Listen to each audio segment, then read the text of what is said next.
हमारे बीच में हमारे राज्यसभा के उपसभापति आदरणीय हरिवंश नारायण सिंह जी यहाँ पर पधार चुके हैं। आपका बहुत बहुत स्वागत करते हैं और आप सबकी जोरदार तालियों के बीच सर को मंच पर आमंत्रित करते हैं। कृपया सर मंच पर पधारने की कृपा करें। साथ ही मैं आमंत्रित करती हूँ एसोसिएट एडिटर दैनिक जागरण श्री अनंत विजय सर को कि वे भी मंच पर पधारने। एक बार जोरदार तालियां सर के लिए। सर आपका बहुत स्वागत है दैनिक जागरण संवादी के मंच पर। और मैं आज सार्वजनिक रूप से ये स्वीकार करता हूँ कि आपने राजनीतिक में जाके पत्रकारिता का बड़ा नुकसान किया सर। ये पत्रकारिता की बड़ी क्षति है कि हरिवंश जी जैसे, मुझे याद पड़ता है उसमें हम जैसे लोगों का संकोच भी आड़े आता है। जब ये राज्यसभा के लिए निर्वाचित होकर पहले टर्म में आए थे तो दिल्ली आने की इनकी एक कथा या व्यथा, इन्होंने एक बड़ा लंबा ईमेल लिखा था, अगर सर आपको याद हो तो। और मतलब हरिवंश जी जब तक प्रधान संपादक रहे इनसे लगातार संवाद होता रहा और इन्होंने हम जैसे अपने बाद की पीढ़ी के लोगों को पुस्तकों के बारे में जानकारी दी। ये मेरा व्यक्तिगत अनुभव है, हो सकता है और लोगों का अनुभव। आपने ये किताब पढ़ी कि नहीं, आपने ये किताब पढ़ी कि नहीं। आज हम हरिवंश जी से बात करेंगे और इस बार भी बड़ा दिलचस्प हुआ। मैंने इनको एक मैसेज किया, सर आपसे बात हो सकती है? उन्होंने कहा बिल्कुल हो सकती है, क्योंकि अब हम लोगों के लिए ये अब भी हरिवंश जी हैं पर बाकी दुनिया के लिए माननीय हरिवंश जी हो गए हैं। तो माननीयों के पास जाने में थोड़ी हिचक होती है आमतौर पे। ये सर मैं बताऊं, ये लिटरेचर फेस्टिवल नहीं है, ये अभिव्यक्ति का मंच है जहां अभिव्यक्त करने वाले जितने भी लोग होते हैं, चाहे वो विज्ञापन के हों, चाहे वो मतलब मुखिया भी हों या इस तरह के लोग जो भी काम कर रहे हैं, उनको हम इस मंच पर आमंत्रित करते हैं। आज तो हरिवंश जी ने एक वाक्य लिखा, काफी दिन हो गए, उसके बाद एक दिन अचानक से एसएमएस चमका, अनंत विजय जी आपके आदेश का पालन होगा। मैं सन्न रह गया। फिर मुझे लगा कि अच्छा सर ने मौज ले ली है मेरी थोड़ी सी तो इतनी ऊंचाई पर पहुंचने के बाद, इतने अनुशासन, अच्छा एक और इनका राजनेता में भी एक अलबेला रूप है। एक सांसद धरने पे बैठ गए तो अगले दिन उनके लिए खाना लेके चले गए। आप सब लोगों ने देखा होगा, टिफिन लेके सवेरे सवेरे उनके लिए।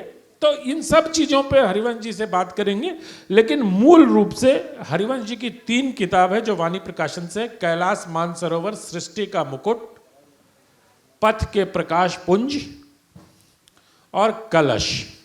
इन 3 पुस्तकों पर सर बात होगी।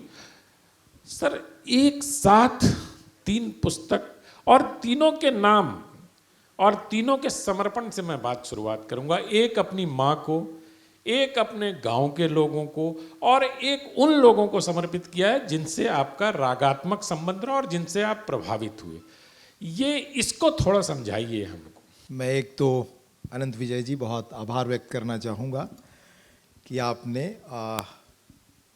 देश क्या दुनिया में सबसे अधिक पढ़े जाने वाले अखबार के इस बड़े सार्थक मंच पर और लखनऊ में मुझे आमंत्रित किया। दरअसल ये तीनों पुस्तकें अलग अलग दौर में एक तरह से लिखी गई, छपी एक साथ। जैसे मैंने 2011 में जब मैं अखबार नवीस था, तभी मैंने कैलाश मानसरोवर की यात्रा की थी। और कैलाश मानसरोवर की यात्रा मैं कहूँ कि विद्यार्थी था या किशोर था, तब से मेरे मन में सुना हिमालय के बारे में, मानसरोवर के बारे में, तो एक जिज्ञासा थी कि उस जगह को देखूं। कलश बहुत दिनों से, मैं आपको बताऊं पिछले 30-35 वर्षों से आध्यात्म साधना और आध्यात्म के मर्म को समझने वाले वैसे लोगों की मुझे उत्सुकता से तलाश रही है जिनसे कुछ सार्थक समझ सके। हम हैं क्यों, जीवन क्या है, होने का वजूद का अर्थ क्या है।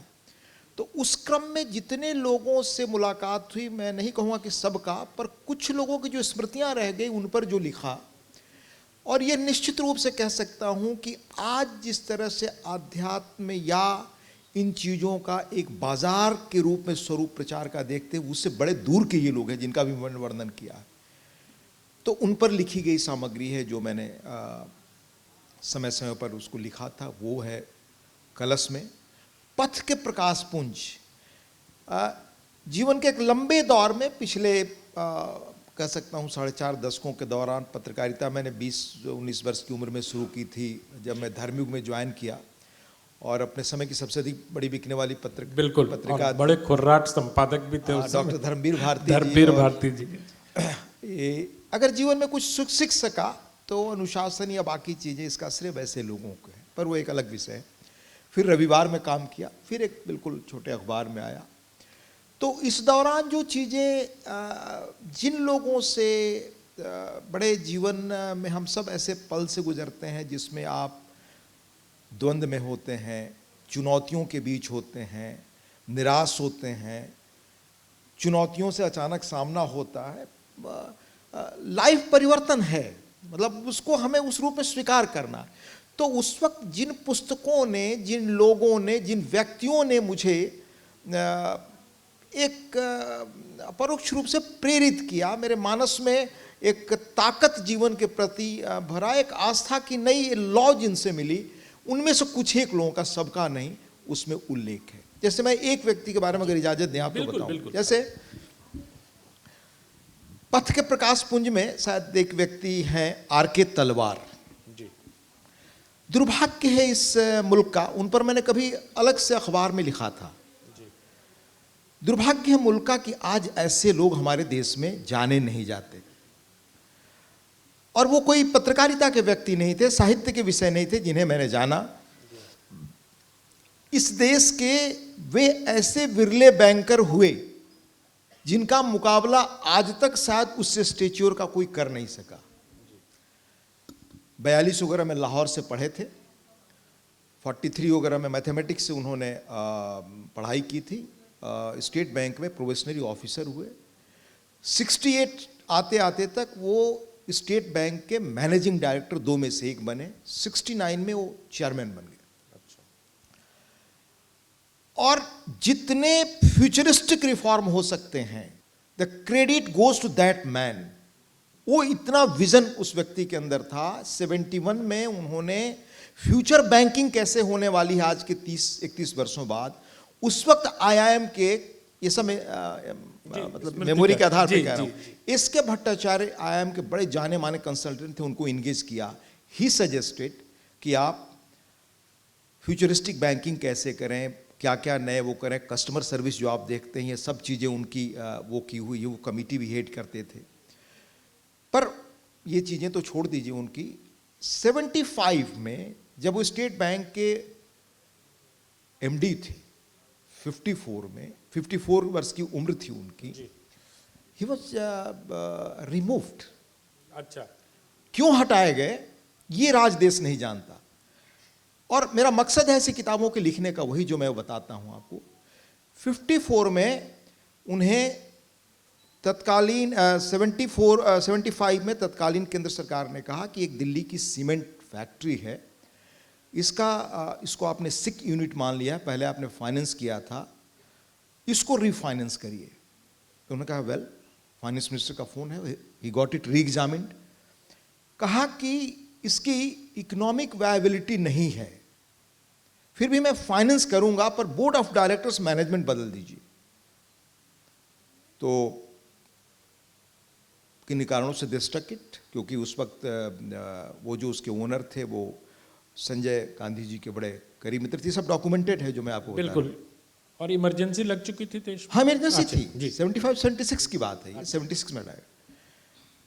उन्होंने कहा, फाइनेंस मिनिस्टर ने बुलाया, the then finance minister, minister of state तब शायद प्रणव बाबू थे और सी सुब्रमण्यम थे। कहा कि सर मैं नियम नहीं बदल सकता। कहा कि आप उनसे मिल लीजिए। कहा कि कॉन्स्टिट्यूशनल पोस्ट पे होंगे तो मिलूंगा, नहीं तो मुझे मिलने की कोई जरूरत नहीं।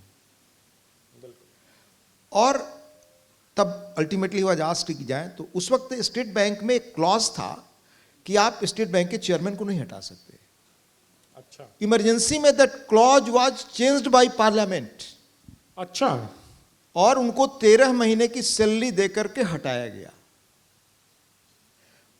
हटे तो क्या किया उन्होंने, इन वागुल जो हमारे समय के बड़े बैंकर हुए उनके साथ उनके असिस्टेंट थे, ये रिटन डिटेल्स की क्या क्या हुआ था। इन बागुल आप जानते हैं बैंक ऑफ इंडिया के चेयरमैन रहे, फिर आईसीसीआई के फाउंडर रहे, one of the greatest bankers we have now. तो वो रिटायरमेंट लेने के बाद he never complain to anybody, he went to Pondicherry husband wife, और पौंडीचेरी में महर्षि अरविंद के आश्रम में रहते हुए खेती करते हुए उन्होंने अपनी जिंदगी गुजार दी। 54 वर्ष की उम्र थी, जनता पार्टी सत्ता में आई, he was offered deputy governorship of Reserve Bank, all declined. किसी से कोई शिकायत नहीं, रोज गीता पढ़ते थे। तो see the character and conviction, समाज को करेक्टर और कन्विक्शन ही आगे ले जाता है। इसलिए इस बार देखा होगा आपने 15 अगस्त को खास तौर से लाल किले से प्रधानमंत्री जी ने भी कहा, वी नीड करेक्टर। आप सारी समृद्धि सब कुछ बना लेंगे, लेकिन इतिहास सबक आपको देता है करेक्टर अगर नहीं है, चाहे वो इंडिविजुअल सामान्य आदमी हो या कोई, तो सोसाइटी टिक नहीं सकती। इतिहास का लेशन है। तो हमारे पास ऐसे लोग रहे, वो ऐसे लोगों ने प्रेरित किया। फिर एक बार मैं IIM कलकत्ता में चला गया 1 महीने कोर्स करने के लिए जी। तो IIM वो आते थे।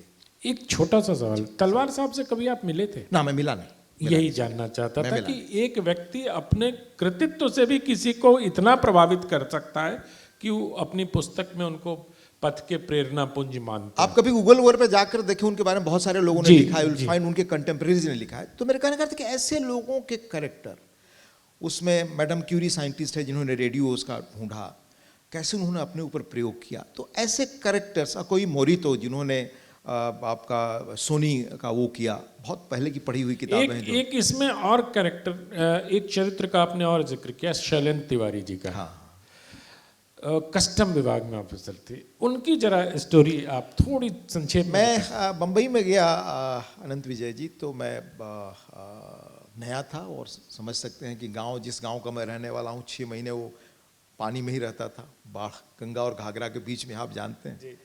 वहाँ से निकल के बनारस पढ़ने आया, बनारस से सीधे बम्बई गया। तो बम्बई तो एक समुद्र है, उसमें डूबता हूँ। तो हमारे मॉरिशस के एक मित्र थे, उनको राम गुलाम जी ने नॉमिनेट किया था, आप समझें, धर्मयुग में ट्रेनिंग के लिए। अच्छा। वो मुझे मिले, राज हीरामन। अच्छा। राज हीरामन ने कहा कि मैं बॉम्बे एयरपोर्ट पे उतरा तो कोई व्यक्ति मुझे मिला जो इतनी मदद की, जिसने मुझे, अब कस्टम में बड़े अधिकारी थे तो एयरपोर्ट पे थे, उन दिनों आप जानते हैं कस्टम में बाहर से आते थे तो क्या मुसीबतें होती थी। और कहे उनका ये नाम है, ऐसा है। तो मैंने कहा वो तो मेरे जहाँ का रहने वाला हूँ आसपास, इस तरह से उनसे परिचय हुआ। बाद में कैंसर से उनकी असमय मृत्यु हुई। लेकिन सामान्य लोग इस देश के क्या करेक्टर और कन्विक्शन होता है, इतना पढ़ा लिखा व्यक्ति, साहित्य से लेकर के और दुनिया में गैलब्रिथ से लेकर बाकी चीजों का, और फिर भी सामान्य बना रहना। उनका उस वक्त संपर्क, मतलब अरुण शौरी से लेकर सारे उन लोगों से था, बिकॉज ऑफ हिज रीडेबिलिटी। बाकी वो कुछ लिखते वगैरह नहीं थे, और कन्विक्शन करेक्टर ऐसा था। अब आवाज जो नहीं है तो मैं आपको बताऊं, एस गुरुमूर्ति, लोगों को याद कम रहता है। हाँ। गुरुमूर्ति, जानकी रमन, ये चार्टर्ड अकाउंटेंट्स थे, और जब बोफोर्स के मामले आए तो they wrote the pieces Indian express में। उसके बाद सीबीआई ने इनको गिरफ्तार किया। इनकी गिरफ्तारी के बाद शैलेंद्र जी उनके मित्र थे। अच्छा। तो उनके घरों पर कोई जाता नहीं था।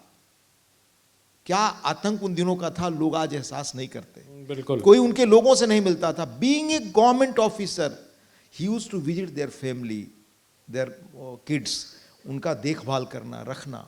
हमारे सामान्य जीवन में, मैं गांव से आता हूं, आपको बताऊं, अपढ़ लोगों का जो कैरेक्टर मैंने देखा है, अद्भुत रहा है और प्रेरित करने वाला रहा है। जैसे कामराज के बारे में, बिल्कुल, आप इजाजत देंगे आगे तो मैं उनके बारे में एक दो किस्सा बता दूं। बिल्कुल बिल्कुल बताइए। जैसे कामराज, मेरी कोई मुलाकात उनसे नहीं थी, पर कामराज जैसा व्यक्ति इस देश में बढ़े, इसकी मेरी अंदर कामना थी। और मैं जिन भी अखबारों में काम किया जिनका कोई सर्कुलेशन तमिलनाडु में नहीं था, मैं पेज पेज भर लिखता था ऐसे लोगों के बारे में कि लेट द पीपल नो। बिल्कुल। अब कामराज का मैं आपको बताऊं कि कामराज के बारे में हम सब जानते हैं कि उन्होंने अपना शुरू किया कामकाज कांग्रेस दफ्तर के आगे एक तरह से गार्ड के रूप में। जी। बिल्कुल कोई फॉर्मल पढ़ाई लिखाई नहीं थी। जी। और वो कांग्रेस के अध्यक्ष बने और देश के 2 प्रधानमंत्री उन्होंने तय किए, जी, शास्त्री जी और इंदिरा जी।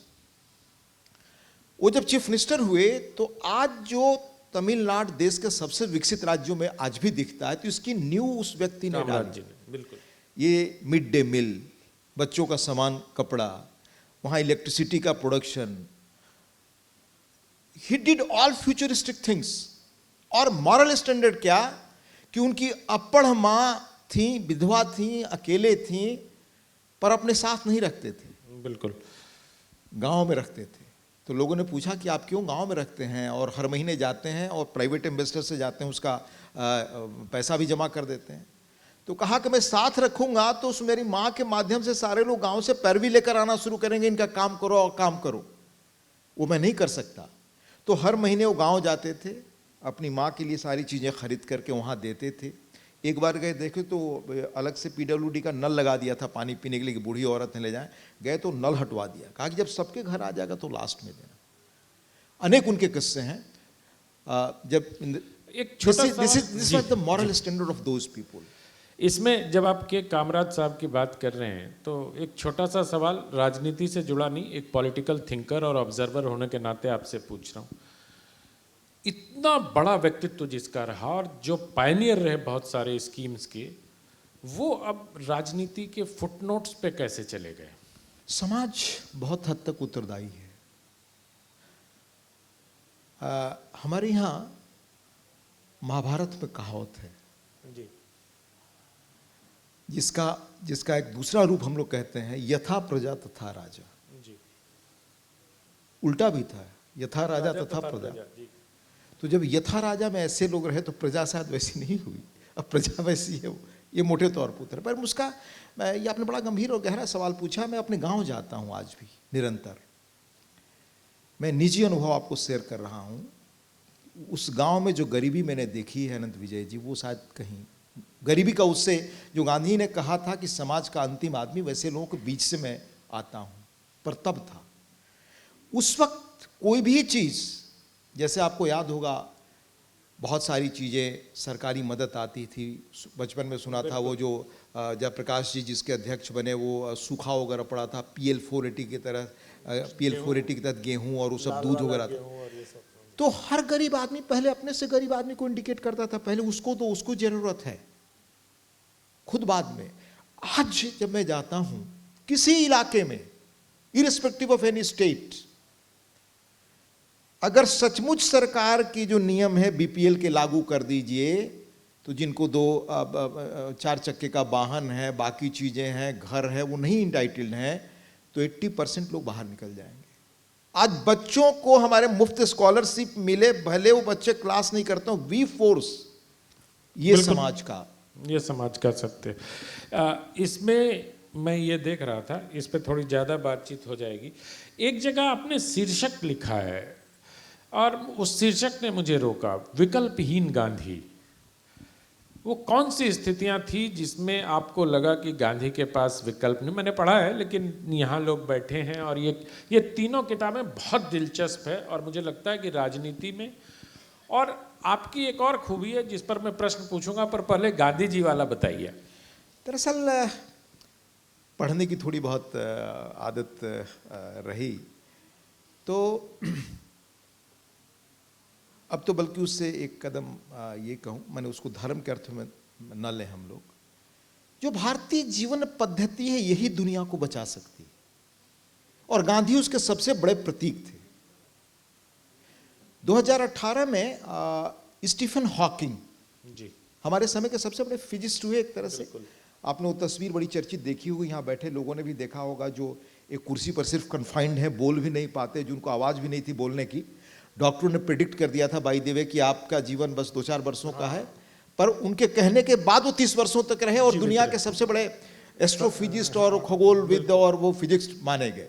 उनकी लास्ट किताब है, शायद पेंगुइन नहीं छापी, brief answers to big questions,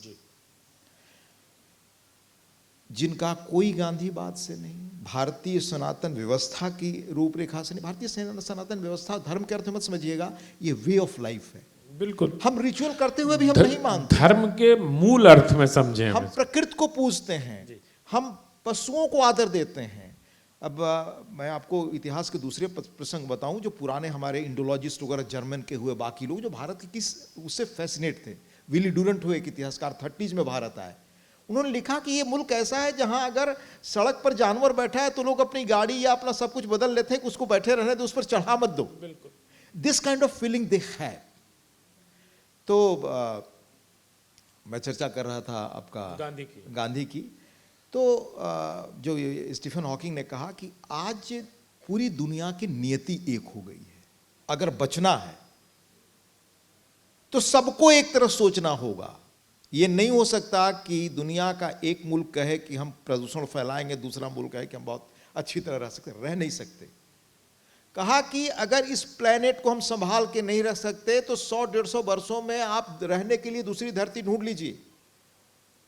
और इसको सबसे अधिक प्रभावित प्रदूषण को और बाकी चीजों को कर रही, वो अपनी किताब में एडवोकेसी कर रहे हैं कि आप साइकिल से जो चल रहे हैं, गाड़ियों को छोड़िए, वाहन को छोड़िए, बहुत सारी चीजों के बारे में लिखा है। 5 जो खतरे बताए हैं उसमें पॉल्यूशन बताया, टेक्नोलॉजी बताया उस आदमी ने। आज जो आर्टिफिशियल इंटेलिजेंस, आपकी भूमिका में भी टेक्नोलॉजी पे है। टेक्नोलॉजी उन्होंने बताया कि टेक्नोलॉजी से खतरा है, न्यूक्लियर उसका बताया, आर्मामेंट से, इससे खतरा है दुनिया को। पर सबसे अधिक प्रदूषण और बाकी चीजों से, और कंजम्पशन। हमने एक बड़ी दिलचस्प किताब पढ़ी, मैं उसका भी शायद नाम याद नहीं कर पा रहा हूँ, पेंगुइन ने छापी थी। दुनिया के 2 टॉप इकोनॉमिस्ट ने मिलकर लिखी। आप अगर गूगल में डालेंगे तो ये 7-8 वर्ष पहले पढ़ी थी, लगभग 700-800 पेज की किताब है। हिस्ट्री ऑफ कंजम्पशन, उपभोग का वो इतिहास कब से शुरू होता है। तो उपभोग का इतिहास वो बताते हैं कि ये 250-300 वर्षों का खेल है पूरा, और खासतौर से पिछले 50 वर्षों का। उसमें मैंने बड़ा दिलचस्प एक चीज पाया। जेके गैलब्रिथ हमारे यहाँ अमेरिका के राजदूत थे, और आप जानते हैं कि एफ्लुएंट सोसाइटी उस वक्त किताब लिखी थी, उन्होंने दुनिया के टॉप इकोनॉमिस्ट थे। तो जेके गैलब्रिथ ने उस वक्त सेकेंड वर्ल्ड वॉर के बाद जब न्यू इकोनॉमिक डील पॉलिसी आ रही थी, तो उन्होंने चेताया, उस वक्त जो वहाँ के अमेरिका के प्रेसिडेंट थे, वो उस विभाग के मंत्री थे, मंत्री प्रभारी, चेताया कि आप न्यू डील इकोनॉमिक पॉलिसी की ओर मत जाइए, दुनिया को तबाह कर देगा। ये क्या थी कि मास कंजम्पशन। कहा कि मास कंजम्पशन किसी भी चीज का करेंगे तो इसके लिए मास उपभोक्ता चाहिए।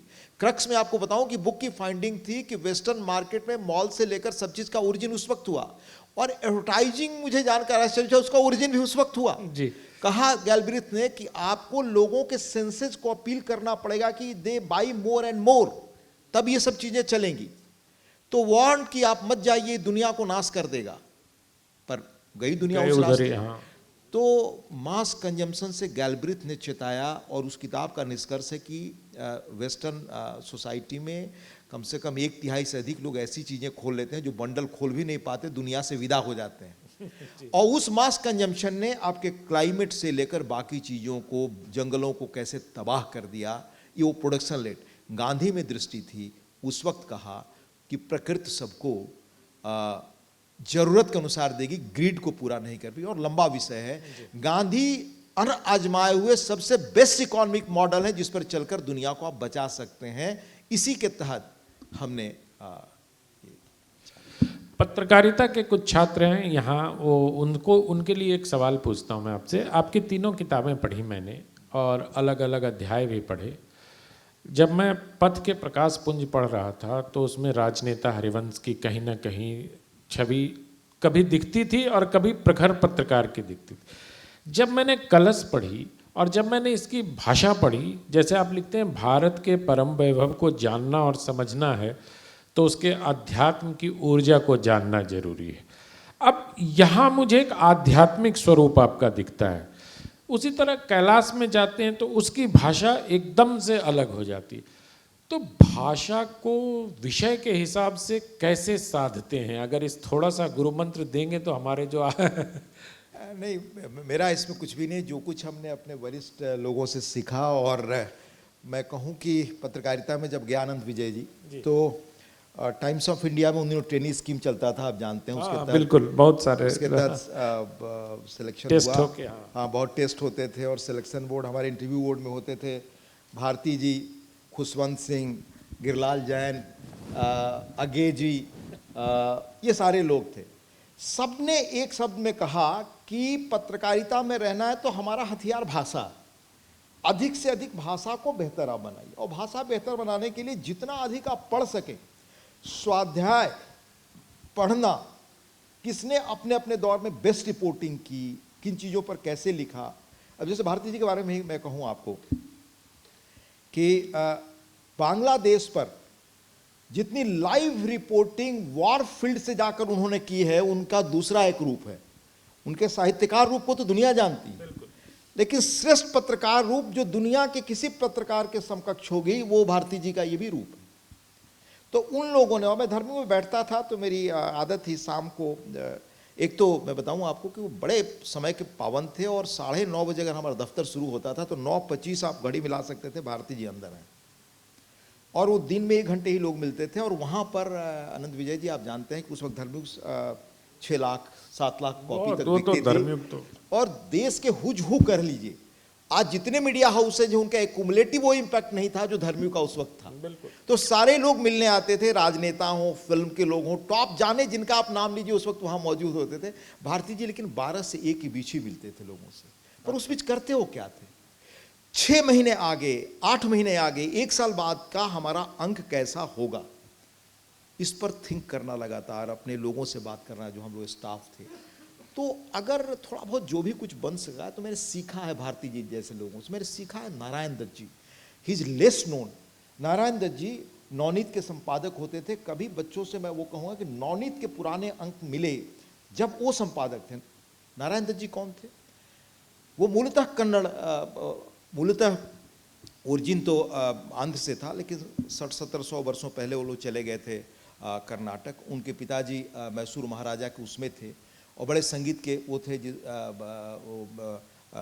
बड़े नाम थे लिखने वालों में संगीतकार। सुब्बू लक्ष्मी ने उनके संगीत को गाया है, आप समझ सकते हैं। तो उनके 4 बेटे हुए, उसमें एक नारायण दत्त जी थे जो गुरुकुल में पढ़े, बड़े लड़के थे उनके HY शारदा प्रसाद, अच्छा, उनके छोटे भाई। वो शायद 10-12 भाषाएं जानते थे। वैसा संपादक मैं जीवन में नहीं देखा। इतनी विद्वता, 8-10 भाषाओं के अतिरिक्त, और इतनी विनम्रता। तो वो जब पत्रिका अपनी संपादित करते थे तो बुक्स वगैरह के बारे में देखिएगा, नवनीत सबसे रिचेस्ट पत्रिका थी उनकी, क्लास। एक एक चीज खुद पढ़ के उसको संपादित करते थे, और हमेशा नेपथ्य में रहते थे, कभी अपना नाम आगे देना। गणेश मंत्री जिनके साथ हमने काम किया, ये सारे लोगों का अगर उनकी चीज़ों को पढ़ा, उनके साथ रहा, तो जो कुछ बन सका। कमियां हमारी है, बाकी जो कुछ बन सका उन लोगों का है। कैलाश, हमें बोलना बड़ा अच्छा लगता है, आप समझते होंगे क्यों, क्योंकि यहाँ दंत सा का ही प्रयोग है। तो इसमें जो आपने लिखा है कि आप मतलब युवावस्था से ही उसको लेकर आपके मन में एक उत्सुकता का भाव था। सृष्टि का मुकुट कहा है, ये बहुत बड़ा आपने शब्द युग में उपयोग किया है इसके लिए। थोड़ा अपने इस थॉट को समझाइए कि कैलाश मानसरोवर को आप सृष्टि का मुकुट कैसे कहते हैं? कैलाश जाने के पहले मैंने बहुतों की यात्रा वृत्तांत कैलाश पर पढ़े। वो पुस्तक में आप पाएंगे, सबका उल्लेख भी है।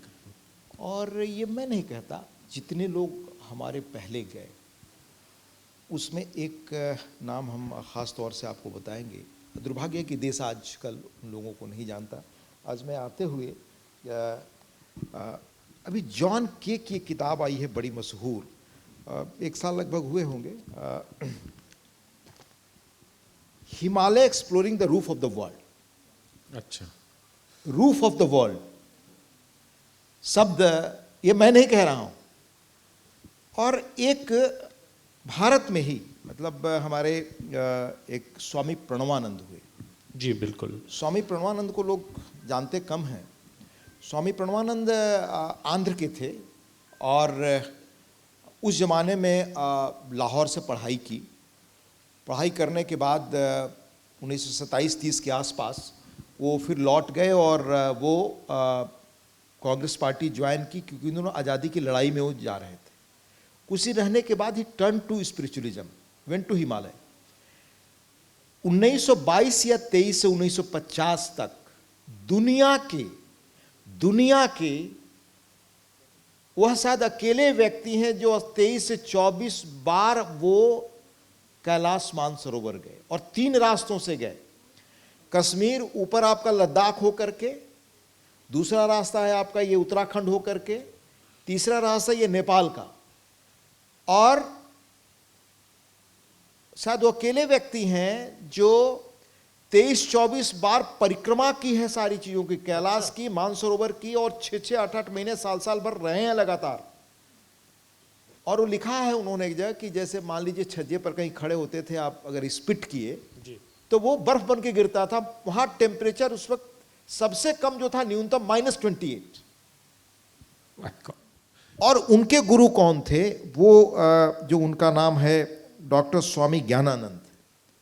वो उस वक्त डीएससी और पीएचडी थे, और डीएससी और पीएचडी कहां से थे? लंदन से। अच्छा। और न्यूक्लियर फिजिक्स थे। They were top brains of those days. और वो स्पिरिचुअलिज्म में बहुत आगे गए। उनके बारे में बड़ा दिलचस्प पढ़ा मैंने पॉल ब्रंटन की किताब में। वो किसी को दिलचस्पी हो तो पढ़ना चाहिए, भारत का वो अतीत क्या है। ये जो आज मार्केटिंग होती है स्पिरिचुअलिज्म का, ये नहीं है भारत का अतीत, ये स्पिरिचुअलिज्म नहीं है। वो ये है चीजें जो आज हम नहीं जानते। और 78-79 तक ये जीवित रहे। क्या कुछ हिमालय के अनुभवों के बारे में लिखा है, उसके बाद बंद कर दिया। लास्ट में कृष्णनाथ जी ने जो हिमालय का दरस परस 3 खंडों में लिखा है, उनकी भाषा तो मुझे इंस्पायर करती है। और संयोग से कृष्णनाथ जी का मुझे बड़ा वो मिला, स्नेह मिला है, सानिध्य मिला है। और उसमें फ्रीडम मूवमेंट में भी गांधी को छोड़ दीजिए, गांधी तो एक स्पिरिचुअल वो थे ही, पर अनेक टॉप लीडर्स हुए जो बाद में स्पिरिचुअलिज्म उसमें चले गए। जैसे अच्युत पटवर्धन, आज लोग याद नहीं करते।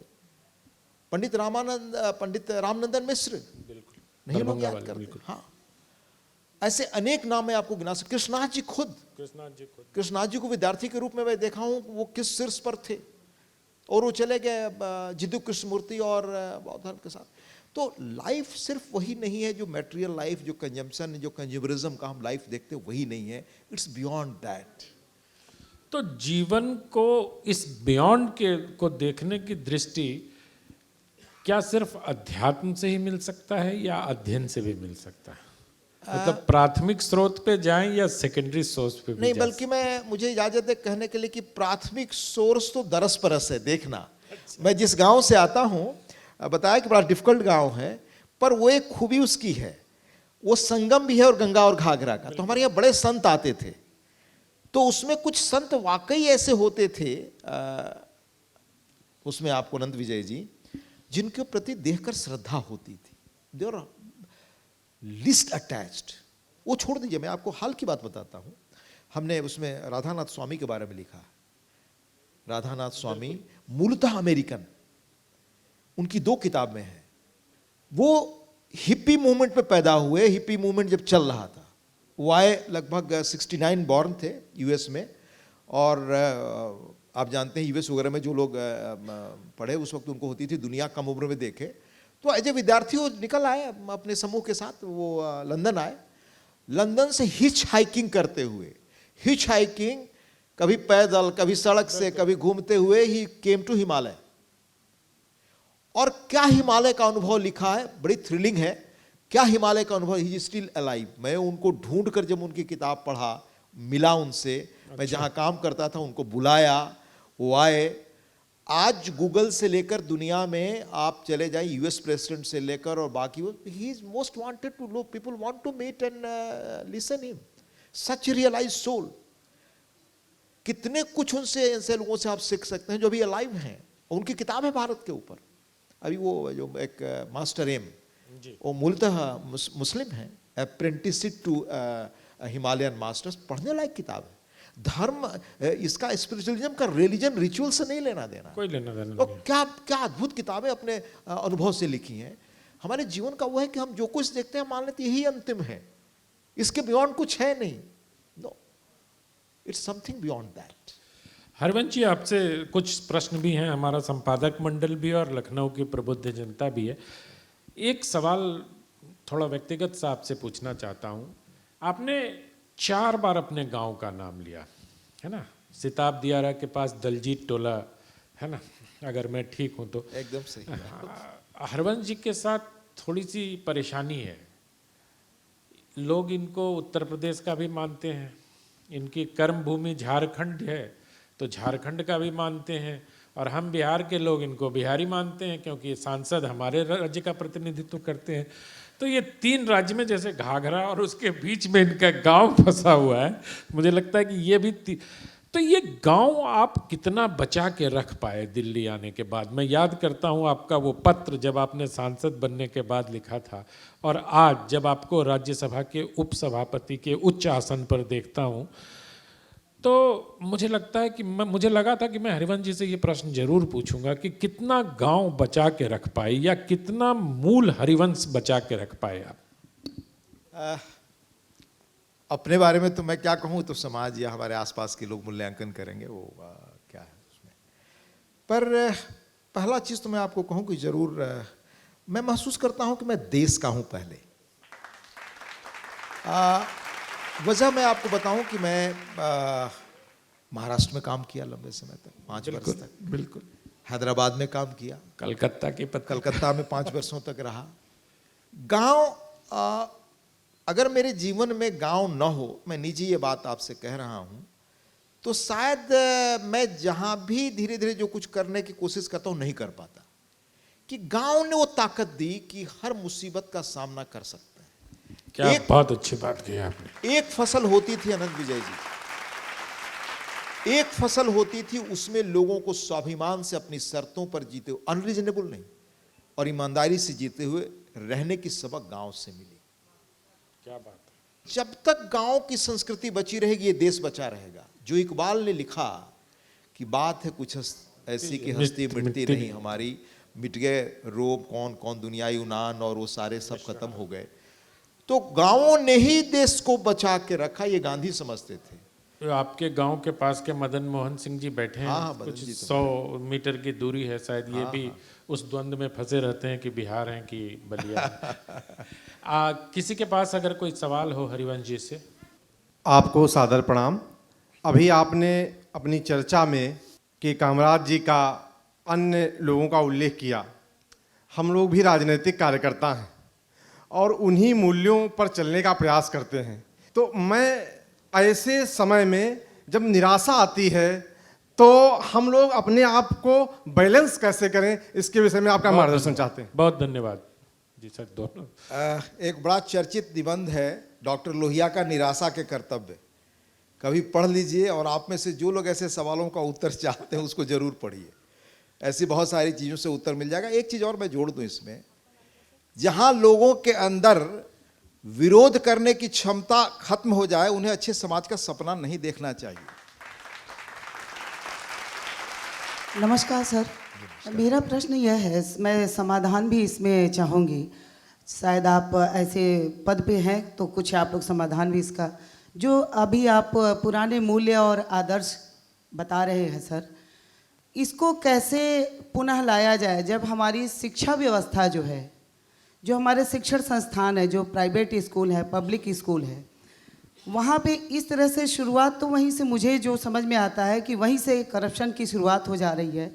वर्तमान समय में बड़ी बड़ी फीस, बड़े स्कूल, एक विद्यालय नहीं उनके 20 ब्रांच वो खोल रहे हैं। और वो कौन है? वो कहीं ना कहीं राजनीति में है या वो IAS PCS हैं।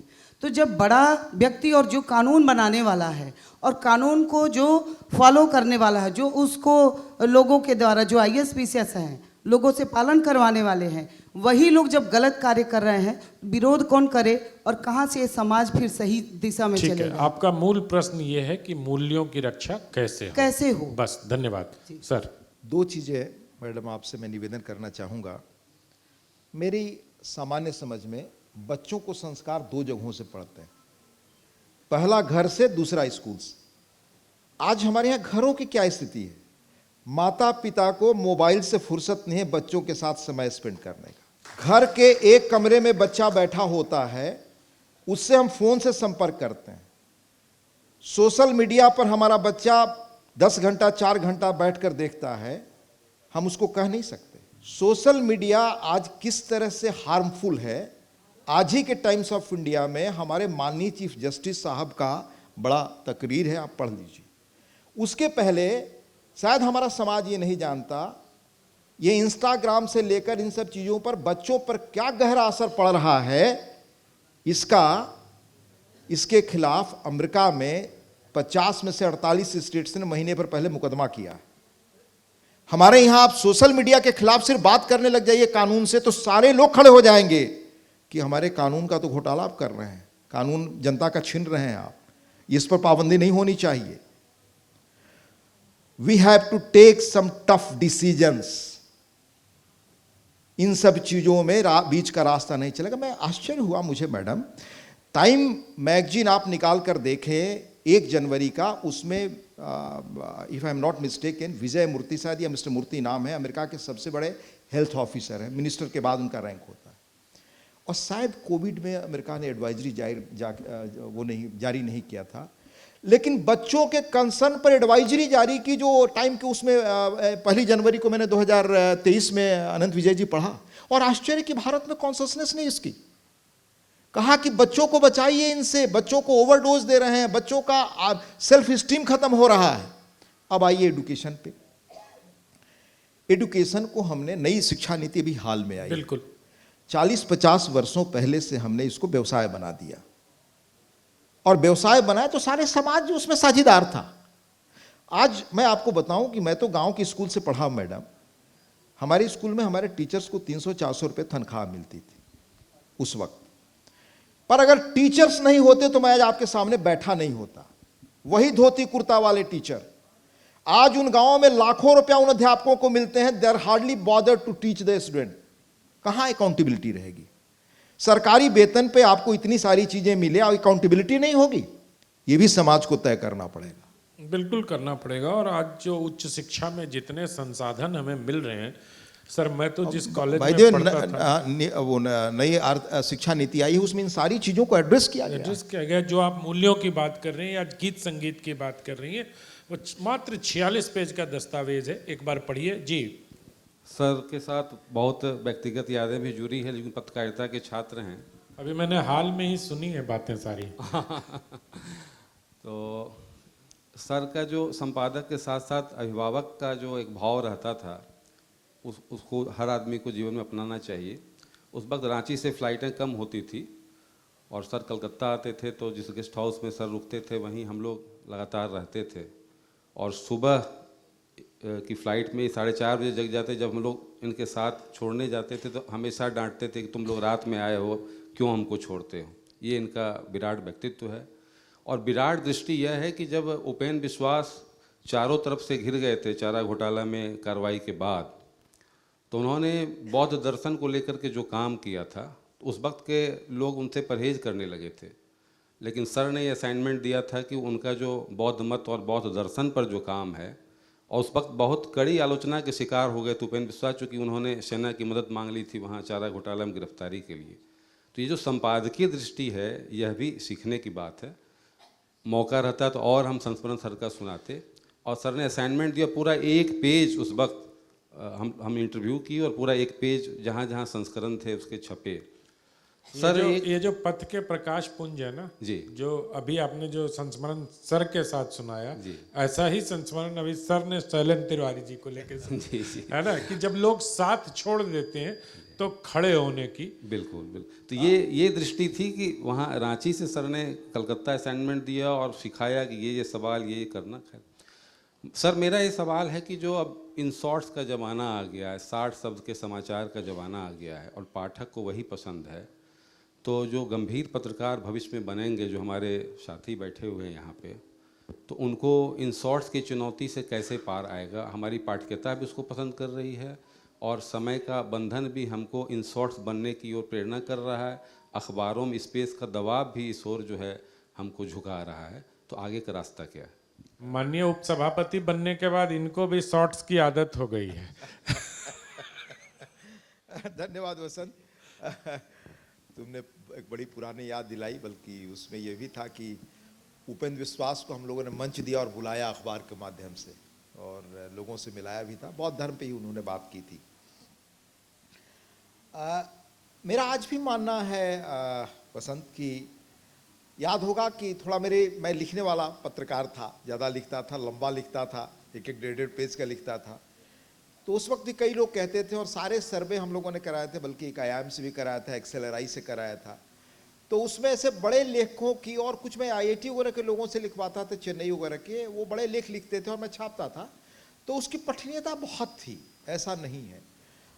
मैं मानता हूं कि लोगों को ब्रीफ पढ़ने की आदत बनी है, उस आदत को बदलने की क्षमता भी मीडिया में है, बिल्कुल, और वो मीडिया बना सकती है। अब जैसे मैं आज के बारे में बताऊं तुम्हें, मैं एक सीरियस डिबेट देखना और पढ़ना चाहता हूं कि कैसे यंत्र वर्सेज मनुष्य आज जिस मुकाम पे खड़ा है, दुनिया किधर जा रही है, वर्ष में, 1.5 वर्ष में, 2 वर्ष में, कहीं मुझे पढ़ने को मिले, पर नहीं मिलता, नहीं मिलेगा।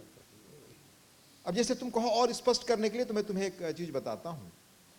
मैं वैसे तो जानता था, पढ़ता रहता हूं ये, लेकिन जनवरी फरवरी के आसपास मैंने आर्टिफिशियल इंटेलिजेंस चैट जीपीटी के बारे में पढ़ा कि ये इसका वर्जन आ गया है, और ये सैम अल्टमन लाए थे, सैम अल्टमन कंपनी लाई थी। तो अब उसके बारे में तो मुझे और बताने की जरूरत नहीं। अब उसका जैसे लेटेस्ट सूचना ये है कि वो वर्जन 3.75 शायद अभी आया है, बहुत जल्दी 4 आएगा, 5 आएगा, 7 आएगा, 8 आएगा। एक लेमन लैंग्वेज में आप समझें तो आइंस्टीन का जो आईक्यू माना जाता है शायद 360, ये सब मैं मेमोरी के आधार पे कह रहा हूं, जी जी बिल्कुल, और ह्यूमन मेमोरी आमतौर, ह्यूमन शार्पनेस या इंटेलिजेंस आमतौर से कुछ 340-50 के आसपास शायद मानते हैं, ऐसा आसपास ही का फिगर होगा, एग्जैक्ट नहीं बता पा रहा हूं।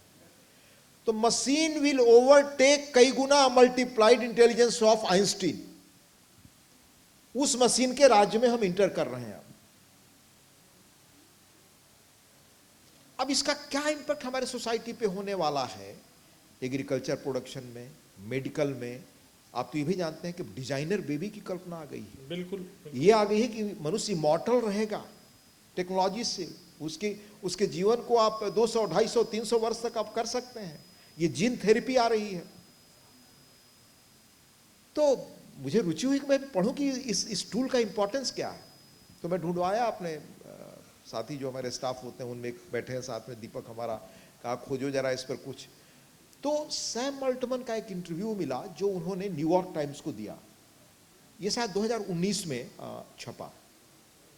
सब मैं मेमोरी के आधार पे आपको कह रहा हूं, वर्ष इधर उधर हो सकता है। तो 2019 में जब माइक्रोसॉफ्ट ने पहली बार सैम अल्टमन के इस वेंचर में, इस स्टार्टअप में $1 बिलियन शायद पूंजी इन्वेस्ट किया अनंत विजय जी, तो मार्केट को, दुनिया को हुआ कि कौन आदमी है जिसमें $1 बिलियन पूंजी ये माइक्रोसॉफ्ट लगा है। तो उसका इंटरव्यू न्यूयॉर्क टाइम्स ने किया। वो लगभग पेज भर का इंटरव्यू है न्यूयॉर्क टाइम्स का। जो लोग हमको उपदेश देते हैं कि आप ब्रीफ छापिए, अब आपके पास समय नहीं है, बाकी नहीं है, या भारत को उपदेश देते हैं ये लोग, वो मीडिया में कह रहा हूं। लंबा इंटरव्यू है, उसमें उस व्यक्ति ने 3 बातें कही जो मुझे दिमाग में रह गई। पहला पूछा इन्होंने कि भाई तुम्हारा ये इंस्ट्रूमेंट जो है, इसको हम एक लेमैन के रूप में पूछते हैं, इसका क्या इंपैक्ट होगा। तो उसका जवाब था, जो मैं अपनी भाषा में कह रहा हूं, लेमैन लैंग्वेज में, कि ये दुनिया पर वो असर डालेगा जो इसके पहले किसी ने नहीं देखा। ये दुनिया को संपत्ति और सुख देगा जिसकी कल्पना किसी ने नहीं की है। दूसरा कहा, ये दुनिया में वो भ्रम और झूठ भी फैला सकता है जो दुनिया ने अब तक नहीं देखा। तीसरी बात कही कि ये ह्यूमन हिस्ट्री जो डिस्कवरी और खोज की है, उसमें अपने इस खोज को आप कहां रखते हैं। तो उस व्यक्ति का जवाब था, बड़ा रिमार्केबल था, आप में से हर एक व्यक्ति को याद रखना चाहिए उसका जवाब। कहा कि मैनहट्टन प्रोजेक्ट के बराबर असर डालने वाला मेरा है। अब मैनहट्टन प्रोजेक्ट क्या था? सेकेंड वर्ल्ड वॉर में परमाणु विस्फोट जो पहला हुआ था जापान पर बम गिराने के पहले, जिसने निर्णायक विजय दी अमेरिका और ब्रिटेन एलाइड पावर्स को, वो परमाणु बम था। वो था मैनहट्टन प्रोजेक्ट जो ओपेनहाइमर ने देखा अपने डेजर्ट में, उसको मैक्सिको या कहीं के, जब वो तो कहा कि वो गीता की प्रसिद्ध लाइन उनको याद आई, now I have become death, जिस पर अभी फिल्म बनी। फिल्म दूसरी चीज़ों पर बनी है पर उसमें ये भी शायद उल्लेख है, फिल्म मैंने देखी नहीं। तो कहा कि ये जो हमारा इक्विपमेंट है उस परमाणु बम की तरह असर डालने वाला है। आज युवाल हरारी जैसे थिंकर, जो दुनिया के आज टॉप थिंकर्स में से कहे जाते हैं, जिनकी 3 किताबें बड़ी मशहूर है, 21st lesson for 21st century, sapiens, एक होमो सेपियंस, 3। तो आज अगर हम उन चीजों को बड़े रोचक ढंग से बड़े शब्दों में बताएं, रोज की खबर तो वसंत अपराध से लेकर सब, आप तो आप शहरों के अपने अलग बन गए हैं, ग्रुप व्हाट्सएप सब मिल जाते हैं, ये चीजें कहाँ मिलेगी? मैं स्टिल बिलीव कि बहुत सारी चीजें अभी की जा सकती हैं और ये चीजें की जानी चाहिए। लोगों के अंदर इंटरेस्ट पैदा कर सकने की क्षमता अपनी होनी चाहिए। जैसे बहुत कम लोग जानते हैं, युवाल हरारी का मैंने नाम लिया, इंडियन स्पिरिचुअलिज्म, इससे अपनी बात खत्म करूंगा। युवाल हरारी दुनिया के ओरिजिनल थिंकर्स में से आज एक माने जाते हैं, ये तो अनडिस्प्यूटेड फैक्ट है। वो व्यक्ति 2.5 घंटे विपस्सना रोज करते हैं, 2 घंटे। अब विपस्सना क्या है भाई? ये इंडियन स्पिरिचुअलिज्म का हिस्सा है। सत्यनारायण गोयनका का नाम आज कम लोग याद करते होंगे, इगतपुरी उन्होंने। वो व्यक्ति कहता है, कभी आप सुनिए, वो लिखा भी है शायद कहीं उसमें, कि वो चीजें मुझे क्षमता देती है चीजों को बेहतर ढंग से सोच पाने की। बाप अपने यहाँ कही कि हम मेडिटेशन कराएंगे, फला कराएंगे, ये कराएंगे, तो लोग कहेंगे सर आप गलत काम कर रहे हैं, आप एक सही हो गए। बहुत बहुत आभार और धन्यवाद। नहीं, मैंने कहा कि आप कराएंगे ये सब, तो लोग कहेंगे सांप्रदायिकता की ओर जा रहे हैं। तो हमें, चूंकि हरिवंश जी के साथ हूं, इसलिए मैं समय का अनुशासन समाप्त नहीं कर सकता हूं, बहुत क्षमा चाहता हूं। अगला सत्र लोक और रंगमंच पर है, तो उस पर बात होगी। मदन जी बहुत बहुत धन्यवाद आपका, और सर आपका बहुत आभार कि आपने हमारा मान रखा और हमारे कार्यक्रम में। नहीं, आपका और सारे लोगों का बहुत बहुत आभार, धन्यवाद। मंच पर आमंत्रित करती हूँ दैनिक जागरण गोरखपुर के समाचार संपादक श्री मदन मोहन जी को कि वे शीघ्र ही मंच पर पधारने की कृपा करें। और सर को हमारी ओर से, दैनिक जागरण परिवार की ओर से एक उपहार हम भेंट कर रहे हैं। और सबसे पहले अंग वस्त्र पहनाकर, क्योंकि हमारी ये परंपरा है, हम